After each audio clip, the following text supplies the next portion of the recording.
What's up, guys? In this video, I'm going to share with you 4 books that have really made an impact on my trading career. Now, not all of these books are trading related, but there's actually a benefit to that, and we're going to talk about that in the video. But before we get into everything, for those of you who are new, my name is Austin Silver. I'm the co-owner and head of trading here at ASFX, and I really appreciate you checking out my page, checking out my trading content. So do me a favor, if you do find value, please, all we ask is that you give us a big thumbs up to help spread this to other traders in the community. And if you've read any of these books that I talk about, or maybe you have another book that you'd like me to read and review, or you'd like to just let other traders know that they should read, drop that in the comments down below, just because, again, we're only putting out this content to try to make each other better. Together, we will always go further than we would alone. So if you've got something valuable, put it down in the comments as well. But I want to start with my all-time favorite trading book, and you've probably heard me talk about this if you've been following me for a while, The 12 Habitudes of Highly Successful Traders by Ruth Barons Roosevelt. Now, this book is awesome, number one, because it's small, and you guys know me, I'm not the biggest reader, but for me, it's all about application. How can I pick up your book, learn something, maybe think of something in a different way, see it in a different light, and then apply it into my daily trading. Now, again, that's why not all of these books that I'm going to talk about here are trading books, because you can take lessons from everything, basically, if you have the right perspective on it. Now, I really like her book, again, because it's small, it's easy to read, you can pick it up and apply it at any time, really, in your trading day. I always have it on my desk, and it also is good for me to come up with quotes for Twitter. But one of the chapters that I really do like is chapter 7. So each one of these 13 chapters, first is the intro and then the 12 habits, each chapter is a different habitude. Chapter 7 is the habitude of taking the long-term view. So I just want to share with you something that she says in this chapter that I've been speaking about in a lot of my one-on-one calls recently. The passage is very small. It says, "The successful trader views each trade as but one in a series of possibilities and probabilities. As Tom Basso puts it, each trade is but the first of the next 1,000 trades. When this is true for you, each trade is relatively meaningless. A loss? So what? The next one could be a profit. A profit? You made money. Well, that's nice, but the next one could easily be a loss. The order of profits and losses does not matter." And I really like that because it feeds into the idea that each one of these trades, like she said, is insignificant.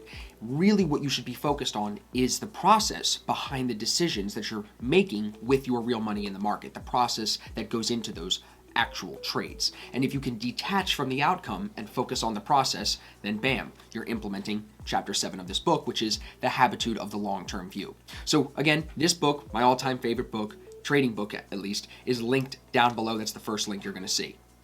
Book number 2. Now, again, links are down below for this. This one is Atomic Habits by James Clear. This book has really made an impact on me outside of my trading because it's taught me a few parallels, and I'm going to share one of them with you in a second, but it's brought to light, I should say, not taught me. It's brought to light a few parallels that we can take from really, I think, just motivated and success-driven people and apply that approach, apply that mentality into our trading, and we can see really drastic improvements. I really like this book because at the end of each chapter, he summarizes it, just like this with a chapter summary, and I think that, at least for me, if you're like me, when you have a hard time sometimes staying focused on what you're reading, this is a good way to kind of go back and make sure you did understand, or maybe didn't understand, the key points he was trying to get across. The first chapter of the book had something that really struck a chord with me, and I want to share it with you here. So at the chapter summary, he has the last 2 bullet points. They say, "If you want better results, then forget about setting goals. Focus on your system instead." And the last bullet point says, "You do not rise to the level of your goals, but you fall to the level of your systems." And I was like, damn, that is so true for us as traders, because we don't, like I said in about the previous book, we can't really attach ourselves to the outcome of these trades, but we can fall back, we can look at ourselves, grade ourselves, and do our analysis on the systems. The goals, the monetary goal, or how much reach you want on social media, or any of these goals, how much you want in your trading account, how many, again, like I always think, followers you want, or how many cars you want, any of these goals really are, and he makes it very clear in this book, they're really where we shouldn't spend much of our energy and much of our focus. Number one, they aren't attached to our why, which is a whole separate topic, and we're going to talk about that too, but more importantly, he's like, winners and losers both have the same goal. So how important, how motivated could you be to go after that goal if you're in the same boat as the person who's either going to be the loser or the winner of that situation. Whereas if you focus on the system that'll get you to that goal, I think you always end up, more times than not I should say, you end up on the right side of that. You end up actually achieving that goal. And he explains it in a way where you can then break those goals down into milestones, not so much a goal. You know what I mean? Like someone would relate it to trading and say, so how do you hit your max daily goal as far as profit gain? That would be a goal, right? I would just shift your perspective on that a little bit and look at it more like a milestone rather than anything else. But this book, again, Atomic Habits, link down below, James Clear, it's an awesome one. And you can take a lot of notes here and apply it into your trading. Book number 3, had to get this one on the list, is Trading in the Zone. Now, I've listened to this on audiobook once or twice in my trading career, but we now have a nice hardcover version that Riley and I are both going through again. Her for the first time, me for my second or third time. One of the chapters in here that I relate to a lot, and I remember this when I listened to it, is the chapter on taking responsibility for your trades. Now, this is something that I struggled with. And if you struggled with this, drop a comment down below. Let me know, because I know a lot of you are, but you don't want to confront it. You struggle with the accountability to the outcomes of your trades. I ran away from it. I didn't want to confront my losing trades. So what he says in this book that has always resonated with me is he says, taking responsibility means believing that all of your outcomes are self-generated, meaning you have full control. That your results are based on your interpretations of market information, the decisions you make, and the actions you take as a result. Taking anything less than a complete responsibility sets up 2 major psychological obstacles that will block your success. The first obstacle is that you will establish an adversarial relationship with the market that takes you out of the consistent flow of opportunities. Second, you will mislead yourself into believing that your trading problems and lack of success can be rectified through market analysis. So we think, and this was me, you would run away and not take responsibility for some of the trades you would take, and instead you would turn and say, what can I look at the chart to try to be better at next time? You would think that the answer is in the chart. You've probably been there. This book, and of course all of the books that I've consumed over the last couple of years, but this book in particular really helped me understand how we do need to take responsibility for all of our actions. And responsibility is something that I think goes hand in hand with any type of powerful skill. With any type of great power, you need to be responsible with it. So if you're going to ask and go after the idea of what trading can possibly be for you, financial freedom for you and your family, wealth building for you and your family, if you are asking for that, then I think you have to be responsible enough, especially in the beginning, because you're never going to get anywhere unless you are, but you need to be responsible enough to share all of your trades, ask for accountability, and be responsible to every click of the button. Win or loss, your job is to analyze and be better going forward. Again, we talked about it already in this video, and you've heard me talk about it before. The outcomes of these trades are insignificant. The process is what's most important. So if you take responsibility for the outcomes and you learn from them, win or loss, if you just take responsibility and learn, your process will constantly improve. So Trading in the Zone, Mark Douglas, link down below. You guys need this one. The 4th book, probably the most impactful, at least so far for me in 2020, because this was a new one, is Trading Psychology 2.0 by Dr. Brett Steenbarger.